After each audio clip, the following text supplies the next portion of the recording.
Good morning बच्चों। JCERT के DG school में आपका स्वागत है बच्चों। आज हम अपना पाठ 14 हमारी दुनिया का पाठ 14 पढ़ेंगे बच्चों। इस 14वें पाठ का आज हम भाग 2 पढ़ेंगे बच्चों, है ना। इस पाठ में हमने पढ़ा था समझो इशारे, है ना। इसमें हमने अशक्त बच्चों को किस तरीके से मदद करते हैं, कैसे उनके साथ खेलना चाहिए, बोलना चाहिए, ये सीखा था पहले भाग में। दूसरे भाग में हम इसके प्रश्नोत्तरों को देखेंगे बच्चों। चित्र में दिए गए इशारे से इसके अर्थ का सही से मिलान करो। तो यहाँ हाँ कौन सा होगा, इस चित्र से देखकर मिलान करना है बच्चों। नमस्कार का कौन सा चित्र है, नहीं का कौन सा है, प्यास का कौन सा बता रहा है और पेट दर्द को कौन दिखा रहा है। आ गया समझ में? Very good. तो चलो हम भी मिलाकर देखते हैं। ऐसा ही होगा ना। हाँ के लिए ये लगाएंगे ना बच्चों। Very good. नमस्कार ये है, नहीं ये हो गया, प्यास का ये चिन्ह है और पेट दर्द का ये। वेरी गुड बच्चों। प्लस का चिन्ह कहाँ लगा होता है? प्लस का चिन्ह जो है बच्चों वो स्वास्थ्य केंद्र, अस्पताल, दवा का दुकान और एम्बुलेंस में लगा होता है। सड़क के किनारे संकेतों या चिन्हों का प्रयोग क्यों किया जाता है? सड़क यातायात सुरक्षा एक तरह का उपाय है जिससे सड़क दुर्घटना को कम करने का प्रयास किया जाता है।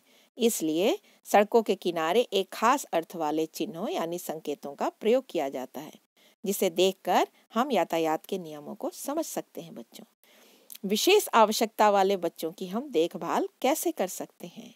विशेष आवश्यकता वाले बच्चों को हम सभी को प्यार एवं स्नेह से बातचीत करनी चाहिए। उन्हें पढ़ने, लिखने, गाने, खेलने एवं अन्य गतिविधियों में हमें उनकी मदद करनी चाहिए। ऐसे बच्चों का हमेशा हमें मनोबल बढ़ाना चाहिए बच्चों। उनका मजाक कभी भी नहीं उड़ाना चाहिए, है ना बच्चों। विकलांगता के लिए राष्ट्रीय नीति क्या बनी है? राष्ट्रीय नीति के अनुसार विकलांग व्यक्तियों को समान अवसर एवं समान अधिकार मिलना चाहिए। ऐसे व्यक्तियों को समाज में पूर्ण भागीदारी मिले, इसका प्रयास आवश्यक है ना बच्चों। जो भी बच्चे हैं किसी कारण से अगर अपंग हो गए हैं, अशक्त हो गए हैं, तो हमें उन्हें पीछे नहीं छोड़ना है, उन्हें भी हमें अपने साथ आगे बढ़ाना है ना बच्चों। अच्छा, अब इन चिन्हों को तुम देख रहे हो। अब तुम बताओ इनसे इनका क्या मतलब होता है, उसे हमें लिखना है। तो ये देखो, ये है जेब्रा क्रॉसिंग या पैदल पार करने का रास्ता, ये है नो पार्किंग, ये है गाड़ी खड़ी नहीं करें, ये है रेलवे क्रॉसिंग, रुके या ठहरे, और ये है हॉर्न नहीं बजाएं। रीना का भाई क्यों रो रहा था? रीना जो थी उस अपने भाई को गोद में लेकर खिलाना चाह रही थी, लेकिन खेलने के लिए उसका भाई बीमार था। अचानक ही कुकर में खाना पक रहा था तो कुकर की सीटी बज उठी और कुकर की सीटी की आवाज अचानक आने से रीना का भाई डर के मारे जोर जोर से रोने लगा। रीना उसे क्यों नहीं चुप करा पाई? रीना अपने भाई को चुप कराने का बहुत प्रयास की, किंतु वह बहुत डर गया था, इसलिए वह उसे चुप नहीं करा पाई। माँ के पास आते ही वह क्यों चुप हो गया?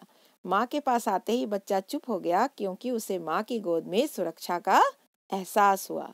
तुम्हारे घर में दादा या दादी घर के कामों में किस प्रकार मदद करते हैं? दादा एवं दादी क्या करते हैं बच्चों? हमें कहानियां सुनाते हैं ना। दादाजी मुझे घुमाने ले जाते हैं और सब्जियां एवं फल खरीद कर लाते हैं। दादी क्या करती हैं? सब्जियां छांटती हैं और काटती हैं। दादा और दादी हमें बहुत प्यार करते हैं ना बच्चों। जब व्यक्ति की उम्र अधिक हो जाती है तब उनको क्या क्या तकलीफें हो सकती हैं? ज्यादा उम्र के व्यक्तियों को ठीक से दिखाई एवं सुनाई नहीं देता है। उनके घुटनों में भी दर्द होता है, इसलिए उन्हें चलने फिरने में भी तकलीफ होती है। इसलिए क्या करना चाहिए बच्चों? हमें इनकी मदद करनी चाहिए। अमन को छड़ी की आवश्यकता क्यों पड़ी? हमने कहानी में पढ़ा था कि अमन जो था वो किसका दोस्त था? रीना के भाई का दोस्त था। तो वो अमन जो है वो पढ़ने में काफी तेज था, वो चश्मा लगा कर रहता था, तो कोई नहीं जानता था कि वो अंधा है। लेकिन कभी कभी वो स्टिक की सहायता से चलता भी था, तो चश्मे के अंदर से उसकी आंखें दिखाई नहीं देती थी, है ना बच्चों। तो चूंकि अमन को आंखों से दिखाई नहीं पड़ता था, इसलिए उसे छड़ी की आवश्यकता पड़ती है ना बच्चों। हम उन लोगों की मदद कैसे कर सकते हैं जिन्हें दिखाई नहीं देता? जिन लोगों को दिखाई नहीं देता है बच्चों, उनकी मदद हम नेत्रदान करके कर सकते हैं।